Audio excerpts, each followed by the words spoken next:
저 우상향의 그래프의 비밀은 3달 연달아 끊기지 않았다는 겁니다. 꼭 2달째까지 어떤 행동을 했더라도 3달째 다시 복구를 시켰기 때문에 우상향이 그려진 거지, 절대 그런 과정이 없이는 우상향이 그려지지 않습니다. 구독, 좋아요 꼭 부탁드립니다. 울산에서 불화도고깃집을 하고 있는 허경민이라고 합니다. 반갑습니다.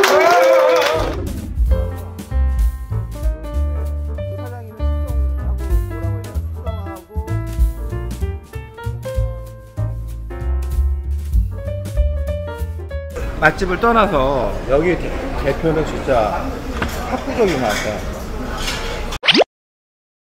올라오면서 강의를 어떻게 할까 생각을 많이 했는데, 그냥 정문적답을 한다 그러면 오히려 편하겠는데, 이 짧은 시간 동안에 우리가 지금 현재 하고 있는 뭐 데이터 부분과 사전에 하는 어떤 데이터 부분들을 이야기하려니까 너무 양이 많더라고요. 그래야 지금 제가 생각하는 부분들은 현재 하는 데이터에 대해서 간략하게 설명을 하고, 그 다음에 사전 손익 분석, 그러니까 양방향으로 사전 손익 분석을 할 수 있는 거를 집중을 해가지고 오늘은 그거로 할까 싶습니다. 자, 그러면 우리가 외식 매장의 데이터 경영을 왜 하는지 일단 그것부터 제가 저 나름대로의 생각을 한번 정의해보고 해보겠습니다. 우리가 보통 다 데이터 경영을 하고 싶어 합니다. 그런데 아무나 못합니다. 왜? 매일마다 5분이나 10분 정도 시간을 내가 입력을 해야 되거든요. 입력을 안 하면 아무 뭘 할 수가 없잖아요. 내 데이터가 안 들어가 있는데, 로 데이터가 안 들어가는데 어떻게 무엇인가 아웃풋이 나올 수가 없지 않았습니까? 결국 경영 데이터라는 거는 그 로 데이터가 들어가 가지고 그게 축적이 돼 가지고 거기에 대한 내가 필요한 자료들을 아웃풋을 만들어내고, 그 아웃풋을 보고 이제 내가 경영 판단을 하는 건데, 제일 중요한 건 결국은 입력인데, 입력이 안 되면 아무것도 아닙니다. 그러니까 일단 경영 데이터를 구축을 하고 싶고, 이게 대해서 뭐 하고 싶다 그러면 일단 하루에 5분 10분을 투자를 하십시오. 자, 시작하겠습니다. 우리가 데이터를 한다라는 거는 제가 판단했을 때 그렇습니다. 눈길을, 이제 눈이 간 내렸는데 그 길을 처음 걸어가는 어떤 모습인데, 내가 지나왔는 길을 제대로 가고 있는지 안 가고 있는지, 어쨌든 데이터는 과거의 데이터 있지 않습니까? 그 과거의 데이터를 보고 내가 지금 똑바로 왔는지 안 왔는지, 그거를 보고 내 갈 길을 정하는 거라고 생각을 합니다. 그리고 잘못 왔다 그러면 그 잘못 왔는 부분들을 분석해 가지고 어떻게 똑바로 갈 것인지 그거를 정하는 사업이라고 생각합니다.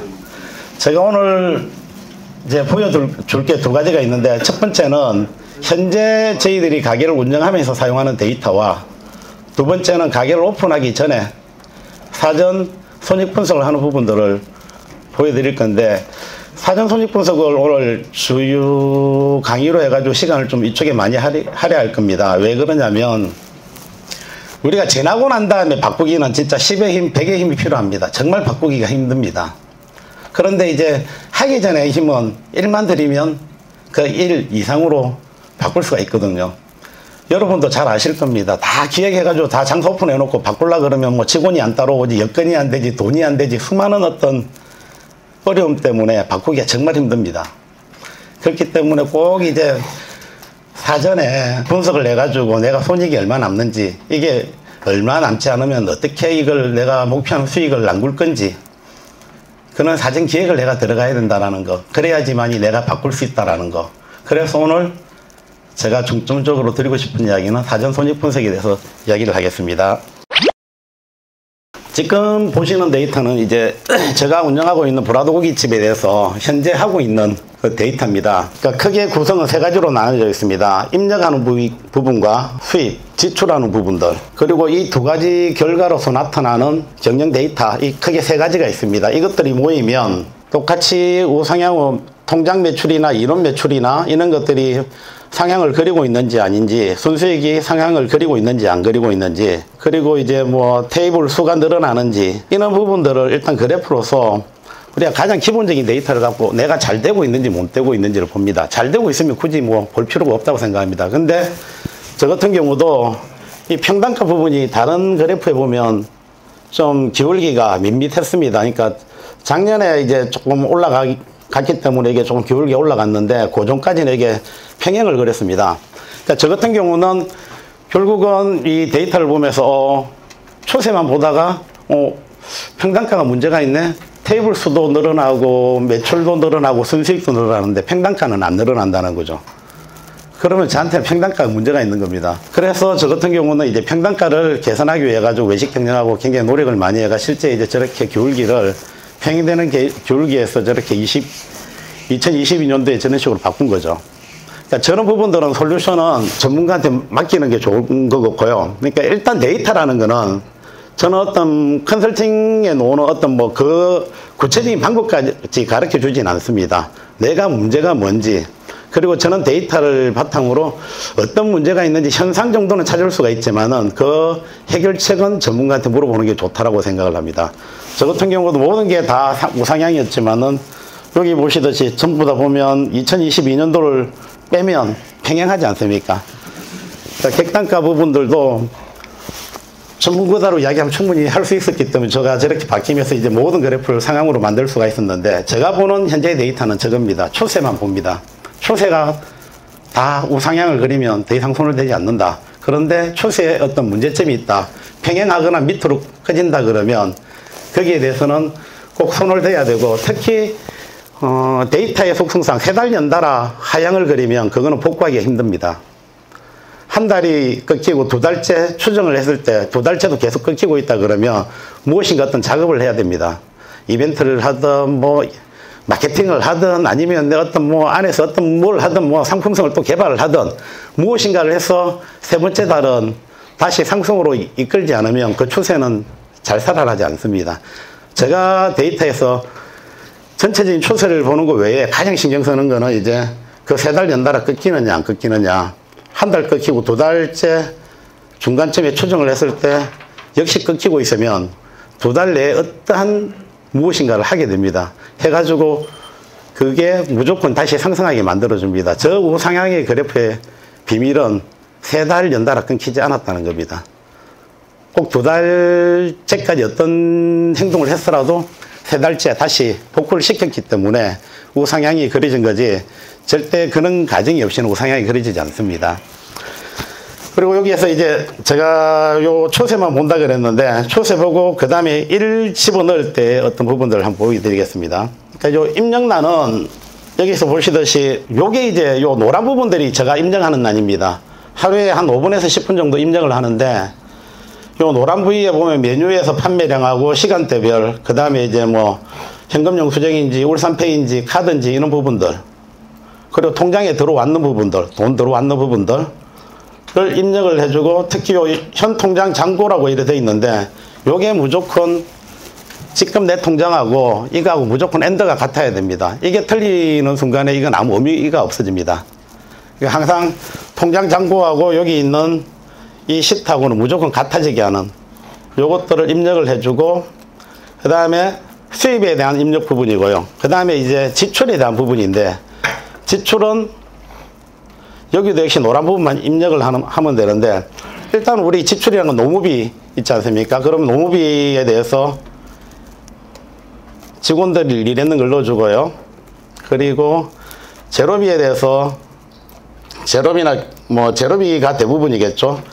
거기에 대한 입금명세서에 대한 어떤 부분들을 입력을 해주면 그런 것들이 쭉 이쪽에 보면 제로비, 경비 이런 부분으로 들어옵니다. 여기 330만 원 정도 마이너스라는 거는 아직까지 제가 안 붙였다라는 거고요. 이것들이 만약에 요 한국 축산이 170만 원이 있다 그러면 요걸 오늘 입력을 했으면 요게 이제 0이 됩니다. 제가 쓸 때 좋은 부분들이 뭐냐면, 가게를 한 2-3개 하시는 분들은 느낄 겁니다. 나는 돈을 보냈다 생각하는데 저기서는 안 보냈다는 경우도 많고 그런 경우 많이 벌어질 겁니다. 그러니까 요거를 쓰면 통장 잔고하고 무조건 맞기 때문에, 이거 뭐 아무 그것도 없습니다. 안 보냈다 보면 안 보냈으면 안 보낸 거예요. 여기 마이너스가 떠 있어요. 오버되면 오버된 거로 또 뜹니다. 이게 결국은 거래명세서가 들어왔는 걸 입력을 시켜놨기 때문에 내가 보내야 될 자료가 다 뜨는 거죠. 돈이 지출이 되는 부분에 대해서 빠지는 부분들이 없습니다. 그리고 여기에서 좀 잘 쓸 수 있는 부분이 뭐냐면, 저 같은 경우는 이거를 굉장히 많이 쓰는 부분인데, 우리가 장사하는 이유가 뭐 별거 없지 않습니까? 돈 벌기 위해 가지고 장사하는데, 그 돈은 내 가족을 지키기 위해 가지고 돈을 벌려고 지금 하는 건데, 이 돈이라는 게 벌어야 되는데 뭐 장사 실컷 하고 못 벌면 어떻게 합니까? 그러면 우리가 가장 돈을 벌 수 있는 어떤 구조는 수입에서 지출을 빼면 그 차익이 우리가 수익이지 않습니까? 손익이지 않습니까? 그러면 재료비, 노후비, 경비 부분에서 고정비는 우리가 어떻게 할 수가 없어요. 고정이잖아요. 지급 임차료 고정이고 고정들 딱 있지 않습니까? 그럼 변동할 수 있는 부분에서 가장 큰 게 뭡니까? 재료비하고 노후비인데, 재료비 같은 경우도 보면 매출에 따라 가지고 일직선은 아니지만은 그래도 같이 변동하는 추세지 않습니까? 물론 이제 매출이 많은 집은 재료비도 똑같은 재료를 쓰더라도 줄어들게 될 거고, 노후비도 역시 이제 줄어들게 될 건데, 어쨌든 재료비도 이제 매출에 따라 움직이는 건 사실이거든요. 그러면 가장 하기가 쉬운 게 이제 노후비라고 생각을 합니다. 그러니까 노후비가 여기서 보면 식당을 하시는 분들은 고정으로 딱 하는 식당도 있을 거고, 아니면 직원과 알바의 어떤 변동을 하는 부분도 있을 거고, 저 같은 경우는 고정은 3분의 1이고 변동이 이제 3분의 2 정도 되는데, 항상 요건 30분 단위로 이제 저 같은 경우는 인원을 조절을 합니다. 근데 이제 그 기준은 있는데, 여기서 보시다시피 당일 지급 노후비는 21.4%고요. 누계는 23.6%입니다. 제가 신경을 쓰는 건, 저는 이제 옛날에 요 노후비를 27%에 맞췄는데, 지금은 아무래도 이제 매출이 좀 많이 올라가고, 그리고 이제 직원들의 어떤 숙련도가 높아지다 보니까 저로 그 노후비를 25%에 맞추는데, 저 같은 경우 이게 누계가 한 21% 되면 무조건 사람을 구합니다. 일주일 단위로 이렇게 보고 사람이 21% 정도 되면 지금 일하는 사람들이 너무 힘들다는 이야기입니다. 오래 가기 힘들고. 그래서 무조건 25%로 맞추기 위해 가지고 무조건 직원을 구합니다. 그리고 이제 27%, 28% 같다라는 거는 누계가 일주일 단위로 봤을 때 그렇게 같다라는 건 내가 지금 강하게 쓰고 있다라는 겁니다. 근데 그 기준은 분명히 자기 업체에 대해서는 자기가 잘 알 겁니다. 브라더 고기 집은 25%가 지금 제가 적당하게 생각을 했던 거고, 옛날엔 27%였고, 지금은 어찌 보면 23%가 적당한 것 같은데, 어쨌든 그건 자기가 생각하는 기준을 정해야 되는 거고요. 그 기준에서 떨어지면 떨어졌다고, 그러니까 떨어졌다고 좋아할 게 아니고, 직원들이 힘들고 오래 못 간다 생각하고 사람을 구해야 되는 거고, 그리고 이게 오버되면, 아, 우리가 지금 방만하게 경영을 하고 있다 생각하고, 그거를 시간대로 다시 재정립을 해야 됩니다. 그러니까 노후비는 내가 장기간 가기 위한, 가게를 오랫동안 하기 위해서 항상 자기 기준을 두고 그 기준에 상하 탄력적으로 움직여줘야만이 오래 갈 수 있다고 생각을 합니다. 그리고 두 번째, 제가 이제 요거를 갖고 사용하는 부분들이, 우리가 가게에서 자기가 만약에 고깃집을 한다 그러면 고기가 제일 중요할 거고요. 밥집을 한다면 뭐 찬이라든지 뭐 밥도 굉장히 중요할 건데, 제가 고깃집 하는 사람들 보면서 이제 가장 조금 저 기준에서 좀 안타까웠던 부분들이, 고기가 가장 맛있는 시점이라든지 뭐 조건이라든지 관리하는 조건이라든지 이런 것들을 맞추어야 되는데, 이게 잘 안 맞는 경우가 많이 있더라는 거죠. 고기를 먹어보면 만약에 종이 씹는 맛이 난다든지 이런 것들은, 고기가 숙성을 한다 해놓고 4, 5일째 노는 고기들을 보면 종이 씹는 맛이 나거든요. 그리고 만약에 뭐 또 가숙성돼 가지고 보면 뭐 숙성기간이 좀 많이 됐다든지, 아니면 핏물 제거가 어떤 뭐 안 돼가지고 건식이라든지 어떤 그 잡냄새를 없애는 어떤 그 관리 조건이 안 돼가지고 보면, 제일 많이 노는 게 일단 대부분 집들이 잡내가 너무 많이 난다라는 겁니다. 그러니까 저 같은 경우는 고기가 이제 각자 온도에 따라가 틀리지는데, 오늘이 1월 12일 정도 됐죠. 그러니까 저 같은 경우는 고기가 11일치 재고가 항상 손님한테 일정하게 나갔으면 싶거든요. 그렇다 보면 이쪽에 지금 옆에 있는 10일이라고 되어 있는 날짜가 오늘 날짜네요. 그러니까 지금 여기 있는 재고가 현재 오늘 나가야 될 재고거든요. 항상 일정하게 재고 관리가 되면서 밀어내기를 하면서 손님한테 항상 내가 원하는 최상의 고기가 플러스 마이너스 10일에서 플러스 마이너스 1일 안에 나갈 수 있게 이렇게 시스템이 만들어져 있는 거고요. 항상 고기를, 그런데 이제 주문을 할 때 많이 주문했다, 적게 주문했다, 자기 마음대로 되지 않습니까? 항상 일정하게 할 수 있게, 누구나 할 수 있게 직원들이 삼겹살은 몇 박스, 목살은 8박스, 항정살은 1박스, 가브리살 3박스, 이런 식으로 내가 하는 게 아니고 직원들이, 매니저가 요것만 보고 그냥 주문만 넣으면 되게 이렇게 만들어져 있거든요. 실제 제가 보면 고깃집에서 가장 중요한 어떤 재고관리 시스템, 단순한데 이거는 꼭 좀 만들어 가지고 있었으면 좋겠다는 어떤 부분들이고요. 이런 것들이 방금 입력과 수입되는 부분과 지출되는 부분에 넣어줌으로써 이제 충분히 나올 수 있는 데이터고요. 그런 데이터를 갖고 당일치의 어떤 데이터를 갖고 이제 내가 보면 오늘 1월 9일이니까 어제 회전율이 이제 당일날 3.3이고 이제 누계가 3.8, 뭐 객단가가 97,000인데 객단가가 누계는 91,000원, 뭐 테이블 수, 순수익 같은 경우는 여러 가지가 있는데 포스 기준도 있고 통장 기준도 있고 그 다음에 전월 대비 추정치로 했을 때는 제가 지금 현재 벌고 있네요. 그러니까 이런 부분들 그리고 이제 내의 어떤 BEP 손익분기점이 어찌 되는지 그리고 현재 프라임 코스트가 지금 어찌 되는지 그리고 이제 예상되는 월 매출이 지금 얼마 정도 되는지 그리고 뭐 이제 이론 매출과 지금 통장으로 입금된 돈의 차이가 얼마나 나는지 ROE 같은 경우는 내 자본을 투자했을 때 1년 동안 벌어들일 수 있는 돈이 얼마인지 그러니까 요 같은 경우는 작년 같은 경우 저희들이 125% 정도 내 자본 투자했는 거에 대비해 가지고 1년 만에 내 자본을 걷어들였다라는 이야기거든요. 요번 달 올해 추정은 뭐 1월 달밖에 안 되니까 아직 멀었는데 그러니까 이런 것들을 보면서 그리고 보면 요번 달에 예상 손익은 만 원 정도 된다.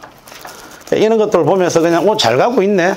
이 정도로만 보고 있다라는 거죠. 근데 이게 저번 달에 비해서 뭔가 떨어지고 있다든지 이런 데이터든 바로바로 눈으로 확인할 수가 있으니까 그 데이터를 확인하는 순간에 이제 문제가 생기면 그때부터 이제 미세하게 들어가야 된다라는 거죠. 뭐에 문제가 생겼는지. 근데 그 데이터 안에 다 있으니까요.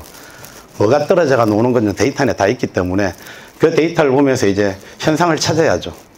현상을 찾으면 현상을 세밀하게 분석하면 원인이 나오거든요. 원인이 나온다는 결국 대책이 나온다는 이야기입니다. 항상 현상을 정확하게 파악하는 게 제일 중요하고요. 그 현상을 정확하게 파악한다라는 것은 정량화된 지표가 가장 좋습니다. 말로써 정성화된 지표는 눈높이가 틀리지 않습니까? 직원의 눈높이가 틀리고 나의 눈높이가 틀리고 다 틀리지 않습니까? 아 이거 안 돼요 하는데 이제 보면 주인 입장이 되는 거고 또 직원 입장이 안 되는 거건 다 정성적인 거지 않습니까? 근데 정량적인 거랑은 눈높이가 똑같지 않습니까? 결국에 어떤 문제점을 찾는 거는 정량적인 데이터로서 가야만이 정확하게 찾을 수가 있고 그 데이터를 통한 현상을 파악하다 보면 원인이 대책이 정확하게 나오기 때문에 내가 가야 될 길이 정확하게 나온다라는 거죠. 어쨌든 지금 현재 제가 하는 현재 데이터는 제가 하는 건 그렇습니다. 첫 번째 추세만 본다. 잘 가고 있는데 굳이 내가 거기에 대해서 뭐 분석하려고 하지 않는다. 미세적인 접근을 하지 않는다. 두 번째 어떤 문제가 생겼다 그러면 그 문제에 대해서 그때부터 미세하게 찾아 들어가 가지고 현상과 원인 대책을 찾아 가지고 해결을 한다. 그리고 팁적으로 아까 이야기했을 때 농업이 관리는 제가 보여드리진 않았는데 손님이 오는 시간대별로 보고 제가 필요할 때는 그러니까 이것도 지금 잘 나가고 있으면 굳이 손을 대고 있지 않는데 재작년에 그때 이제 코로나 때문에 2월달인가 매출액이 전부 다 아마 3분의 1 정도 됐을 때가 있을 거예요. 저 같은 경우도 그때 3,800이었는데 3분의 1로 줄었는데 그때도 저는 300만 원 플러스 수익이 났던 부분들이 뭐냐면 손님들이 오는 시간대 대비해 가지고 인원을 배치를 30분 단위로 배치를 했습니다. 그리고 직원들하고 협의를 내가 아무도 안 자르는 거로 하고 시간대별로 조정을 하고 해가 농업이가 확 줄어들면서 이제 제가 흑자가 났던 부분들이었는데 농업이 관리도 그렇고요. 아까 재고 관리하는 부분들 장사하시는 분들은 어쨌든 내 고기가 내 밥이 내 찬이 최고여야 되지 않습니까? 그는 재고 관리하는 부분들 이런 부분들을 잘 관리가 되어야 되고요. 그 다음에 아까 데이터들이 누적 데이터들이 계속 오늘 만약에 1월 1일부터 1월 9일까지 왔으면 9일까지 누적 데이터가 있으면 그 데이터들이 현재 오늘 데이터와 1월달 데이터가 사이지 않습니까? 그걸 보면서 이런 데이터가 지금 빠지고 있네? 그러면 뭔가 문제를 그때부터 찾기 시작해야 된다는 거죠. 그러니까 현재의 데이터는 그렇게 생각합니다. 현재의 데이터는 어쨌든 추세만 보고 가자. 그리고 문제가 있으면 찾자. 그 문제에 대해서 현상을 정확하게 파악하자. 현상 파악은 역시 정량화된 지표로부터 거기서부터 시작을 한다. 눈높이가 다른 정성적인 지표는 의미가 별로 없다. 라는 겁니다. 일단 현상적인 데이터